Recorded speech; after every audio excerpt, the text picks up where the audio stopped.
Hey y'all, welcome back. I'm Benjamin Davies, and this is Maker's Journey Workshop. And today, we're making hooks. Check them out. These are cool, go great by the back door. Fun little project. And I'm gonna show you how this is done, start to finish. And even better, if you don't have a set of tongs yet, I'm gonna show you how to make 2 hooks out of 1 bar.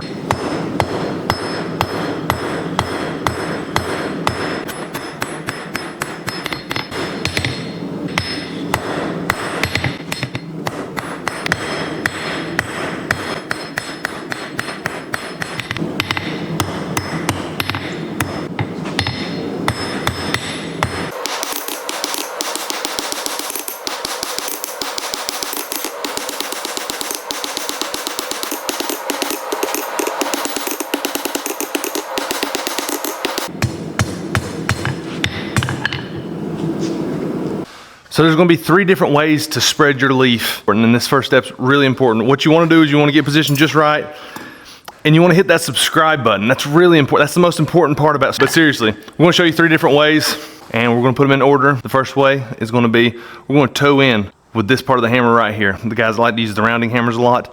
They'll use this part of the hammer like the cross peen. So they'll come in at an angle, and they'll toe in and move the material north and south, east and west, whichever way you're looking at it.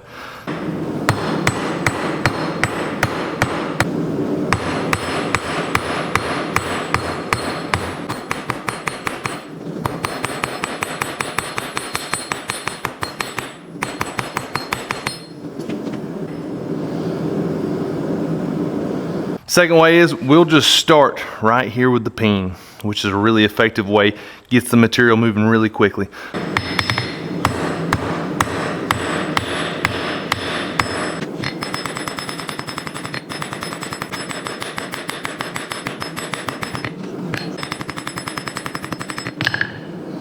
Third way is we'll start right here with the flat face and give ourselves just a little bit more surface area. We'll tap it once or twice just to widen it out, and then we'll turn around. We'll work our way from the center of the leaf outwards, trying to stay off the edges until the very end. That's gonna be our third and final technique that you'll see here. And it's the one that we enjoyed the best and worked best for us. Try them all, I encourage you, and you might try different ones. The ones that worked least best for us was the toe in.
Time out, wait, stop.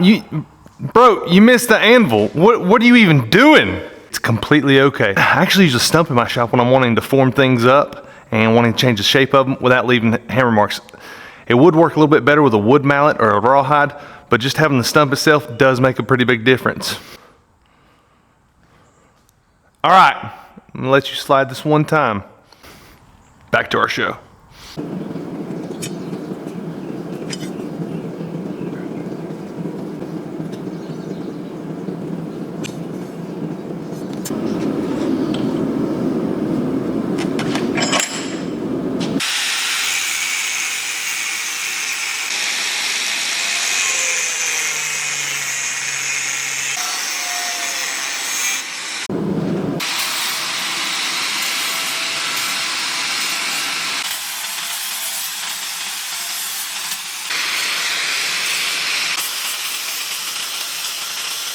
So for this next part, we use a bob punch. I think it was invented by a guy named, you guessed it, Bob. So here's Bob, just a round punch. We just did that with an angle grinder. You can hang it over the edge of a table and hold your angle grinder and just keep on going. Doesn't have to be perfect. It's really helpful for making a spot for your screw holes to go.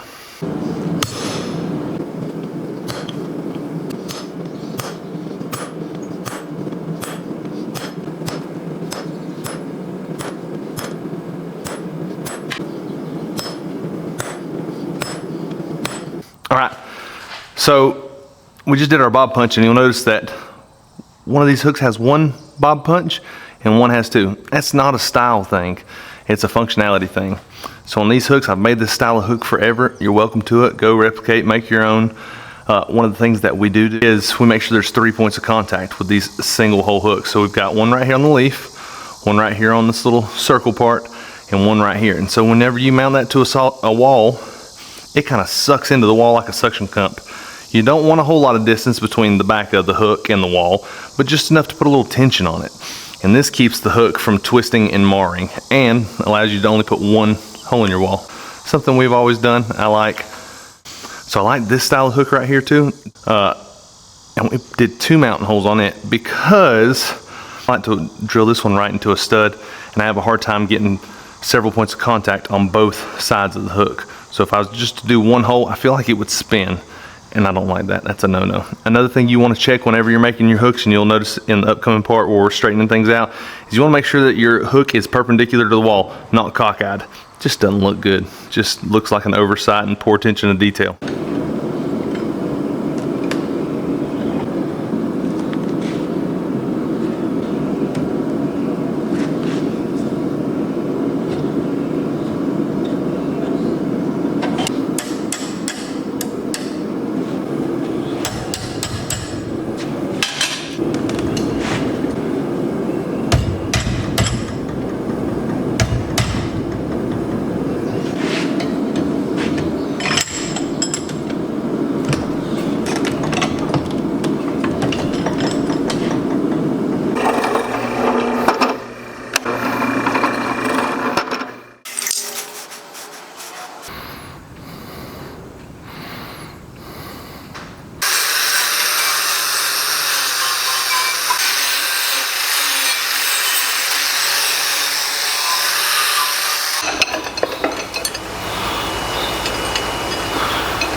Watch this.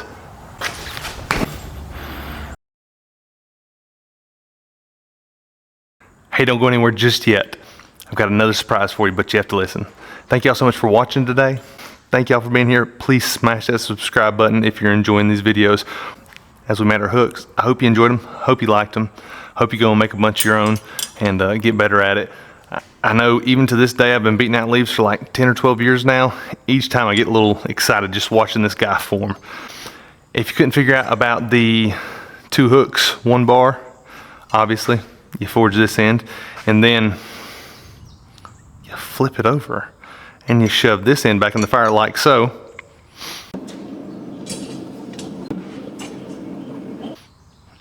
That's it. It's just a nice workaround when you don't have a lot of tools starting out.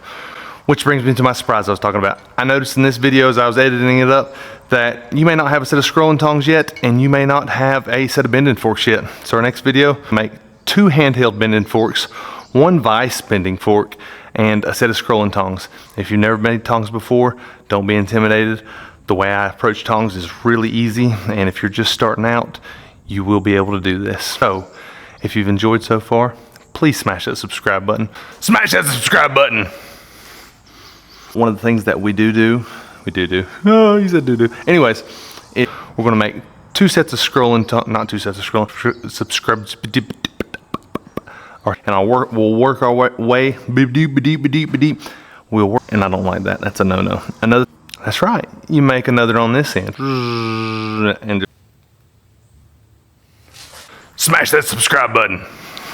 Thank y'all so much for watching the video. I hope you enjoyed it. I hope it inspires you to go to make some hooks yourself.